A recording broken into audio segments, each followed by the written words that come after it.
പക്ഷേ ആലത്തൂർ എം പിയുടെ പ്രസംഗത്തെ അടിച്ചൊതുക്കി കുപ്പിയിലാക്കി കൊടുത്തിരിക്കുകയാണ് സുരേഷ് ഗോപി. വഖഫുമായി ബന്ധപ്പെട്ട്, അതായത് കേരളം പാസാക്കിയ പ്രമേയം കൊണ്ടുപോയി അറബിക്കടലിൽ ഒഴുക്കിക്കോ, അത് ഇവിടെ വില പോകില്ല എന്നൊക്കെയാണ് പറയുന്നത്. അപ്പോൾ സുരേഷ് ഗോപിയുടെ ഈ ഒരു മാസ് ഡയലോഗും ഒക്കെ ആയി ബന്ധപ്പെട്ട് ജനങ്ങൾ ഒരുപാട് വിശ്വസിക്കുന്നുണ്ട്. BJP ഞങ്ങളെ വഖഫിൽ നിന്ന്, വഖഫ് എന്ന ദുർബോധത്തിൽ നിന്ന് രക്ഷിക്കും എന്നൊക്കെ പറഞ്ഞുകൊണ്ട്. ഇതിൽ BJPയുടെ ഇടപെടൽ അതിനെങ്ങനെയാണ് കാണേണ്ടത്? അല്ല, വഖഫ് നിയമ ഭേദഗതി പാർലമെൻറ്റിൽ വരുമ്പോൾ ആ പാർലമെൻറ്റിൽ ഈ വിഷയത്തിൽ വളരെ ഗൗരവമായിട്ട് ചർച്ച ചെയ്യേണ്ടതുണ്ട് എന്നുള്ളതിൻ്റെ പേരിലാണ് CPMൻ്റെ 24-ാം പാർട്ടി കോൺഗ്രസ് നടക്കുന്ന ഇടത്ത് നിന്ന് CPM അതിൻ്റെ എല്ലാ MPമാരെയും പാർലമെൻറ്റിലേക്ക് പറഞ്ഞു വിട്ടു. നിങ്ങൾ പാർട്ടി കോൺഗ്രസിൽ പങ്കെടുക്കേണ്ടതില്ല, നിങ്ങൾ പാർലമെൻറ്റിൽ പോയി പാർലമെൻ്ററി രംഗത്ത് നിർവഹിക്കേണ്ടതായിട്ടുള്ള ചുമതല നിർവഹിക്കൂ എന്ന് പറഞ്ഞ് വിടുകയാണ് ചെയ്തത്. അതിൻ്റെ ഭാഗമായിട്ടാണ് കെ രാധാകൃഷ്ണൻ എന്ന് പറയുന്ന കേരളത്തിലെ CPMൻ്റെ ഏക MP പാർലമെൻറ്റിൽ അദ്ദേഹത്തിന് പറയാനുള്ള കാര്യങ്ങൾ, പാർട്ടിയുടെ കാര്യങ്ങൾ അദ്ദേഹം അവതരിപ്പിച്ചു. അപ്പോൾ അതിൽ അദ്ദേഹം പറഞ്ഞ കാര്യം, ഏറ്റവും പ്രധാനപ്പെട്ട ഒരു കാര്യമായി എനിക്ക് തോന്നിയത്, വഖഫ് നിയമ ഭേദഗതിയെ അംഗീകരിക്കുന്നില്ല CPM. അതോടൊപ്പം തന്നെ വഖഫ് ഭേദഗതി നിയമത്തിൽ വരുത്തേണ്ട ഒരു കാര്യം എന്ന് പറയുന്നത് ന്യൂനപക്ഷങ്ങൾക്ക് കൊടുക്കുന്ന സ്കോളർഷിപ്പിൻ്റെ എണ്ണം വർദ്ധിപ്പിക്കണം എന്നാണ്. ഇത് ഈ നിയമത്തിൽ അത് കുറക്കുകയാണ് ചെയ്തിരിക്കുന്നത്. ഈ വിഷയം ഒക്കെ അവതരിപ്പിച്ച് കഴിഞ്ഞതിന് ശേഷമാണ് സുരേഷ് ഗോപി അതിനകത്ത് ഇടപെടുന്നത്. സുരേഷ് ഗോപി ഇടപെടുകയും സുരേഷ് ഗോപി സിനിമയിലെ പോലെ ആക്ടിവേറ്റ് ചെയ്യുന്നു. കാരണം പാർലമെൻറ്റിൻ്റെ രീതിയുണ്ട്. രാധാകൃഷ്ണൻ വളരെ ശാന്തനായി തനിക്ക് പറയാനുള്ള കാര്യങ്ങൾ മുഴുവൻ പറയുന്ന സമയത്ത് സുരേഷ് ഗോപി സിനിമാ സ്റ്റൈലിൽ തന്നെ അതിനെ അറ്റാക്ക് ചെയ്യുകയാണ് ചെയ്യുന്നത്. അതുകൊണ്ടാണ് പല ഇടത്തും സുരേഷ് മാസായി എന്നൊക്കെ പറയുന്ന വാർത്ത വരുന്നത്.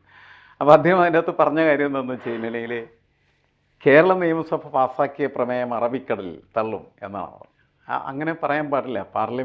പാർലമെൻ്ററി രംഗത്ത് പ്രവർത്തിക്കുന്ന ആളുകൾ, ഇത് നിയമസഭ എന്ന് പറയുന്നത് ജനങ്ങളുടെ സഭയാണല്ലോ. ജനങ്ങളുടെ സഭ പാസ്സാക്കുന്നത്. അപ്പോൾ ആരായാലും BJP ആയാലും അതേപോലെ തന്നെ കോൺഗ്രസ് ആയാലും CPM ആയിക്കഴിഞ്ഞാലും പിന്നെ DMK ആയാലും ആരായാലും ഒക്കെ ജനങ്ങൾ മാൻഡേറ്റ് നൽകുന്നതിൻ്റെ പേരിൽ ഭരിക്കുന്ന ആളുകളായിട്ട് നമ്മൾ കണക്കാക്കേണ്ടതുള്ളൂ. അപ്പോൾ അവർ പാസ്സാക്കുന്ന ഒരു പ്രമേയം എന്ന് പറയുന്നത് കേരളത്തിലെ നിയമസഭ പാസ്സാക്കിയ ഒരു പ്രമേയം, അത് അറബിക്കടലിൽ എന്ന് പാർലമെൻറ്റിൽ നിൽക്കുന്ന ഒരാൾ, MLA MP എന്ന സ്ഥാനങ്ങളൊക്കെ വഹിക്കുന്ന ആളുകൾ പറയാൻ പാടില്ല. കാരണം എന്താണെന്ന് വെച്ചാൽ, അങ്ങനെ പറഞ്ഞാൽ അവർ നിൽക്കുന്ന ആ ഒരു പൊസിഷനുണ്ട് ശരിക്കും പറഞ്ഞാൽ. എന്ന് വെച്ചാൽ പാർലമെൻറ്റിനെയും അതേപോലെ നിയമസഭയും ബഹുമാനിച്ചാണ് അവരെപ്പോഴും പോകുന്നത്. പക്ഷേ ഈ പ്രമേയത്തെ എതിർത്ത് സംസാരിക്കാം സുരേഷ് ഗോപിക്ക്. പക്ഷേ സുരേഷ് ഗോപി സിനിമാ സ്റ്റൈലിൽ പറഞ്ഞ സമയത്താണ് അറബിക്കടൽ ഒഴുക്കും എന്ന് പറയുന്നത്. അതിന് കയ്യടികൾ കിട്ടാനുള്ള സാധ്യതകൾ വളരെ കൂടുതലാണ്. പക്ഷെ അതൊരു പാർലമെൻറ്റിൻ്റെയോ നിയമസഭയുടെയൊക്കെ ഒരു ഭാഷയായിട്ട് നമ്മളതിനെ കണക്കാക്കരുത്. നമ്മളും ഇത് ചർച്ച ചെയ്യുന്ന സമയത്ത് അതിലകത്തൊരു മാസ് ക്യാരക്ടറുണ്ട്, അല്ലെങ്കിൽ മാസായി എന്ന് പറയുന്നതൊക്കെ നല്ലതാണ്. പക്ഷേ സാധാരണ രീതിയിൽ അവർ ഈ പാർലമെൻറ്റിനെയും അതേപോലെ നിയമസഭയും ഒക്കെ ബഹുമാനിക്കുന്ന ആളുകളായിരിക്കും. അപ്പോൾ അത് ആ രീതിയിൽ തന്നെ അത് പരിഗണിക്കേണ്ടതാണ്. എന്തായാലും ആ പ്രമേയം തീർച്ചയായിട്ടും ആരും അംഗീകരിക്കാൻ പോകുന്നില്ല എന്നുള്ളത് നമുക്കറിയാവുന്നതാണ്. കാരണം നിയമ ഭേദഗതി വരുന്നു, നിയമ ഭേദഗതി പാർലമെൻറ്റ് കടന്നു കഴിഞ്ഞിരിക്കുന്നു. പാർലമെൻറ്റ് അത് പാസ്സാക്കിയത് പോയി, ഇനി അത് അതിൻ്റെ രീതിയിൽ നിയമമായി വരും. കുറേ കഴിയുമ്പോൾ രാഷ്ട്രപതി ഒക്കെ പോക്കുന്നതോടെ ഈ നിയമ ഭേദഗതി നിയമമായി കഴിയും. ഇതിപ്പോൾ കാസ ഉൾപ്പെടെ പറയുന്നത് കേരളത്തിൽ നിന്ന് പോയൊരു ജനപ്രതിനിധി സുരേഷ് ഗോപി മാത്രമാണ് ജനങ്ങൾക്ക് വേണ്ടി സംസാരിച്ചത്, ബാക്കിയുള്ളവരെല്ലാം ഇസ്ലാമിക മതമൗലികവാദികൾക്ക് വേണ്ടിയാണ് സംസാരിച്ചത് എന്ന് കാസ ഉൾപ്പെടെ പറയുന്നു. ന്യൂനപക്ഷങ്ങൾ കുറേ കൂടി ഈ ഒരു ബില്ലുമായി ബന്ധപ്പെട്ട് BJPയോട് അടുക്കാൻ തുടങ്ങിയിരിക്കുന്നു. ഇപ്പോൾ തൃശ്ശൂരിൽ സുരേഷ് ഗോപി ജയിച്ചതിനൊരു കാരണം ന്യൂനപക്ഷക്കാരുടെ വോട്ട് കൂടിയാണ്. അപ്പോൾ ന്യൂനപക്ഷങ്ങളെ കൂടുതൽ അടുപ്പിക്കാൻ BJPക്ക് ഇതിലൂടെ കഴിഞ്ഞു എന്നുള്ളത് പറയാതിരിക്കാൻ കഴിയാത്ത ഒരു കാര്യം തന്നെയാണ്. പക്ഷേ ഈ വഖഫിനെ ജനങ്ങളെ ബുദ്ധിമുട്ടിലാക്കുന്ന, നാളെ രാവിലെ എണീക്കുമ്പോൾ എൻ്റെ മാഷിൻ്റെ വീട് ഉൾപ്പെടെ ഞങ്ങളുടേതാണെന്ന് പറയുന്ന വഖഫിൻ്റെ ആ ഒരു നിലപാടിനെ എതിർക്കേണ്ടവരല്ലേ കോൺഗ്രസും കമ്മ്യൂണിസ്റ്റുകാരും? അല്ല, അതിൽ മുനമ്പത്തെ ഭൂമിയുടെ പ്രശ്നം ഉന്നയിച്ചിട്ടാണ് യഥാർത്ഥത്തിൽ ഇപ്പോൾ ഈ വിഷയത്തിൽ BJPക്ക് നല്ല മുന്നേറ്റം ഉണ്ടാക്കാനായിട്ട് കഴിഞ്ഞു. കാരണം മുനമ്പത്തെ പ്രശ്നം എന്ന് പറയുന്നത് വഖഫ് ബോർഡ്, വഖഫോ അല്ലെങ്കിൽ മുസ്ലിം മൗലികവാദി മുസ്ലിങ്ങൾ മുഴുവനും അങ്ങനെയാണ് സംഭവിച്ചതിനകത്ത്. ഇത് വഖഫ് ഭൂമിയാണ് എന്ന് പറഞ്ഞ് വലിയ തരത്തിൽ പ്രചരണം നടത്തുകയും അവിടെ പണം കൊടുത്ത് ഭൂമി വാങ്ങി താമസിച്ച ആളുകളെ കുടിയിറക്കി വിടാൻ ശ്രമിക്കുകയും ചെയ്യുന്നു. ആ ഒരു കാര്യത്തിൽ മിക്കവാറും തന്നെ ജനങ്ങൾ ഒറ്റക്കെട്ടായിട്ട് ഈ വഖഫിൻ്റെ ഇടപെടലുകൾക്കെതിരാണ്. ഈ ഒരു സ്പേസാണ് നല്ല രീതിയിൽ BJP രാഷ്ട്രീയമായിട്ട് അവരുടെ മുന്നേറ്റത്തിന് ഉപയോഗിച്ചിരിക്കുന്നത്.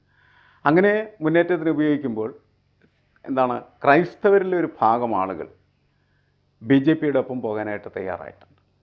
അത് BJPയുടെ വിജയം തന്നെയാണ്.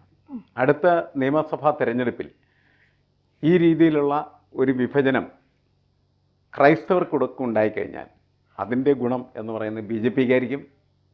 BJPക്ക് മാത്രമല്ല അതിൻ്റെ ഗുണം കിട്ടാൻ വന്നത്, അത് ഇടതുപക്ഷത്തിനും ഗുണം കിട്ടുമെന്നാണ് ഞാൻ കണക്കാക്കുന്നത്. എൻ്റെ കാരണം എന്ന് വെച്ചാൽ ക്രൈസ്തവർ ബഹുഭൂരിപക്ഷവും കോൺഗ്രസിന് വോട്ട് ചെയ്യുന്നവരാണ്, UDFനൊപ്പം നിൽക്കുന്നവരാണ്. അങ്ങനെ ഒപ്പം നിൽക്കുന്ന ആ ക്രൈസ്തവരെ പിളർത്തി രണ്ടാക്കി ഒരു ഭാഗത്തെ BJP അടിച്ചുകൊണ്ട് പോയി കഴിഞ്ഞാൽ നമ്മൾ നേരത്തെ സൂചിപ്പിച്ച ത്രികോണ മത്സര സാധ്യതയിൽ പലയിടങ്ങളിലും CPMന് ഗുണം കിട്ടും, പലയിടങ്ങളിലും BJPക്കും ഗുണം കിട്ടും എന്നുള്ളതാണ്. അങ്ങനെ നമ്മളുടെ ഈ 2026 നിയമസഭാ ഇലക്ഷൻ കഴിയുമ്പോൾ അതിൻ്റെ ഒരു രാഷ്ട്രീയ ചിത്രം എന്ന് പറയുന്നത് കേരളത്തെ പൊതുവെ മാറ്റിയ ഒരു രാഷ്ട്രീയ ചിത്രമായിരിക്കും. അതിൽ ഈ വിഷയത്തിന് നല്ല പങ്ക് വഹിക്കാനായിട്ട് കഴിഞ്ഞിട്ടുണ്ട് എന്നാണ് നമ്മൾ മനസ്സിലാക്കേണ്ടത്. കാസ എന്ന് പറഞ്ഞാൽ ഫണ്ടമെൻ്റലിസ്റ്റുകൾ തന്നെയാണ്. ഒരിടത്ത് ഇസ്ലാം ഫണ്ടമെൻ്റലിസ്റ്റുകളാണെങ്കിൽ ഇവർ ക്രൈസ്തവ ഫണ്ടമെൻ്റലിസ്റ്റുകളാണെന്ന് മാത്രമേ ഉള്ളൂ. അങ്ങനെ ഫണ്ടമെൻ്റലിസത്തിൻ്റെ ഒരു കാലം കൂടിയായിട്ട് ഇത് വർദ്ധിച്ചുകൊണ്ടിരിക്കുകയാണ് ചെയ്യുന്നത്. നിങ്ങൾ മുസ്ലിമാണ് എങ്കിൽ മുസ്ലിം തീവ്രവാദത്തിന് വേണ്ടി നിൽക്കുക, നിങ്ങൾ ക്രിസ്ത്യാനിയാണെങ്കിൽ ക്രിസ്ത്യൻ തീവ്രവാദത്തിന് വേണ്ടി നിൽക്കുക, ഹിന്ദു ആണെങ്കിൽ ഹിന്ദു തീവ്രവാദത്തിന് വേണ്ടി നിൽക്കുക. അങ്ങനെ ആ ഫണ്ടമെൻ്റലിസ്റ്റ് കൺസെപ്റ്റുകൾ ഉള്ളവർക്ക് വലിയ മേൽക്കൈ കിട്ടുന്ന ഒരു കാലത്താണ് നമ്മൾ ജീവിക്കുന്നത്. അപ്പോൾ സ്വാഭാവികമായിട്ടും ഈ വിഷയങ്ങളിലൊക്കെ അത് BJP ഗുണകരമായി തീരും എന്ന് തന്നെയാണ് നമ്മൾ വിലയിരുത്തേണ്ടത്. സുരേഷ് ഗോപിയുടെ പാർലമെൻറ്റിലുള്ള ഇടപെടൽ അല്ലെങ്കിൽ രാജ്യസഭയിലുള്ള ഇടപെടൽ ഒക്കെ ഇതിന് സഹായകരമായിട്ട് മാറിത്തീരാനുള്ള സാധ്യത അങ്ങനെയാണ്. ഇപ്പോൾ പാർലമെൻറ്റിലാണ് നമ്മൾ സുരേഷ് ഗോപിയുടെ പ്രകടനം കണ്ടത്. അപ്പുറത്താണെന്ന് വെച്ചാൽ രാജ്യസഭയിൽ ജോർജ് കുര്യനും ഇതിന് സമാനമായിട്ടുള്ള സമീപനമാണ് കാഴ്ചവെക്കുന്നത്. അവിടെ ജോർജ് കുര്യൻ ഞാൻ ക്രിസ്ത്യാനിയാണെന്ന് പറഞ്ഞിട്ട് തന്നെ ക്രിസ്ത്യാനികൾക്ക് വേണ്ടിയിട്ട് വാദിക്കുന്ന ഒരു നേതാവായിട്ട് വളരെ പ്രകടമായിട്ടുള്ള രീതിയിൽ പ്രവർത്തിക്കുന്ന കാഴ്ച നമ്മൾ കണ്ടത്. കാസയുടെ ഒരു റെപ്രസെൻറ്റേറ്റീവ് പോലെ തന്നെയാണ് അദ്ദേഹം അവിടെ പ്രവർത്തിക്കുന്നത്. അപ്പോൾ കാസ യഥാർത്ഥത്തിൽ BJPയെ വളർത്തുന്നതിന് നല്ല രീതിയിൽ ഇടപെടുന്ന ഒരു ഫണ്ടമെൻ്റലിസ്റ്റ് സംഘടന തന്നെയാണ്. അതങ്ങനെ അവർക്ക് പ്രവർത്തിക്കുക. കാരണം അതിൻ്റെ ഒരു കാലമാണ് ശരിക്കും പറഞ്ഞത്.